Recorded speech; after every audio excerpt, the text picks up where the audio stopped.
Hey, it's Marko here from Fair Realty. Today I'm going to give you my predictions for 2023 for the Victoria real estate market. This video might as well be called Marko Completely Guessing what's going to happen in 2023. There's just way too many variables to make any sort of accurate prediction. Anyone who tells you that they can predict the real estate market going forward, in my opinion, is lying to you. If anyone could predict it with any sort of certainty, they would be extremely wealthy. The reason it's so difficult to predict is there's so many variables. First of all, we have interest rates, but it's not just interest rates. For example, now the 5-year fixed mortgages are lower than the variable mortgages. So even if the Bank of Canada continues to increase the overnight lending rate, it's going to have less of an impact as the buyers, they're just going to switch to going to the 5-year fixed mortgages. If the bond market and the 5-year yield continue to hover around 3% or drop a bit below 3%, and the big banks decide to have a mortgage war in the springtime to generate more volume, it's not far-fetched that a 5-year fixed in the springtime could be 4%, 4.3%, while the variable is 6%. Or the bond market could go up to 4%, 4.5%, and the 5-year fixed could also be 6%, and the variable could be 6%, which would put a huge damper on real estate. One of the other factors no one is really talking about is wage growth. If you look at what the unions across BC have negotiated, if you combine their wage increases for 2022 and what a lot of unions are getting April 1st, 2023, that's almost a 10% jump. Household income that's based on union work, if it's $150,000, that means in a relatively short amount of time that household income is going from $150,000 to $165,000. Not insignificant if you ask me. Then you have the variable of a recession. Are we going to go into a recession? If we go into a recession, obviously interest rates are going to stabilize. They might even come down. But if people are losing their jobs, they're probably not going to be in a mood to make big ticket purchases such as real estate. I think a recession would be negative for real estate prices. Then you have some other factors. One, in my opinion, based on having traveled a couple of months this past year and done lots of traveling in the past, is, I spent some time traveling in Europe. I went to the Tenerife a month ago, which is a set of islands off the coast of Africa. Whenever I come back to Victoria, I realize it's a pretty special place. And as much as we complain about politics in Victoria, Victoria continues to improve and become nicer. For example, I live in Vic West. They just redid this park across the Johnson Street Bridge. It's spectacular.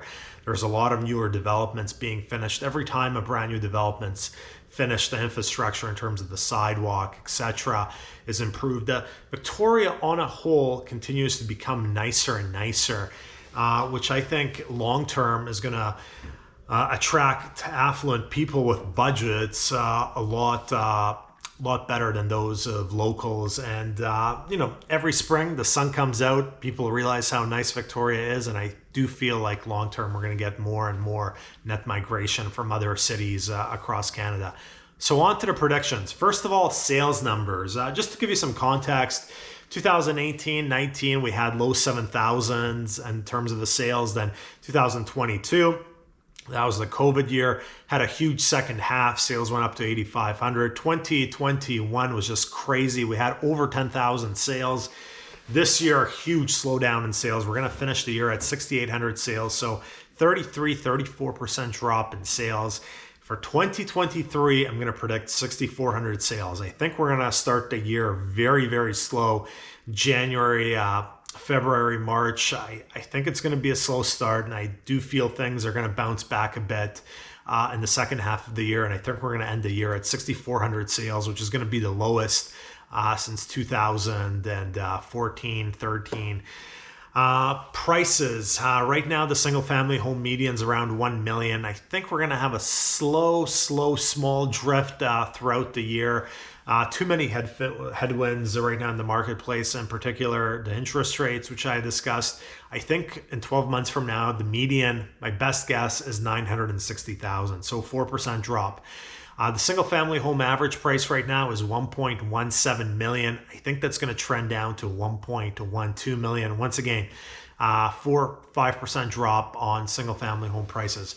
Condos, for the most part, I think are going to be flat. Why do I think condos are going to be flat? I think condos are more affordable, and I do think the wage growth is going to stabilize prices in the condo market. Also, in terms of the condo market, we've kind of survived the insurance crisis where insurance went up, strata fees have stabilized across a lot of complexes. So I do think there's some stability in the condo market coming up. Right now, the median's 541,000. I think in 12 months we end at 535,000. The average right now is 619,000. I think we end next year around 600,000 average for condos. So slightly down, but for the most part flat. Inventory. I'm going to talk about inventory specifically in the month of May because that's usually when we see some of the highest inventory during the course of a year. So the last time we had over 4,000 active listings was 2015. The last time we had over 3,000 listings was 2019. We had 3,019 listings. 2020, we dropped down to 2,500. 2021, we were critically low in inventory at 1,450. This year we had 1,776. I am predicting May 2023, we're going to go over 3,000 active listings. I think there's been a lot of sellers holding off on listing their property, and they're going to list come February, come March, come April. So May 2023, I think we're going to have 3,100 listings. I think we're going to have very slow sales, but I don't think we're going to have panic in the marketplace. That's why I feel the prices over the course of all of 2023 are only going to trend down in terms of single family homes, maybe around 4%. Those are my best predictions for 2023, but as I said, might as well call it a complete guess. It's going to be super interesting to see how 2023 plays out. That's it for this week. Marko, Juras, Fair Realty.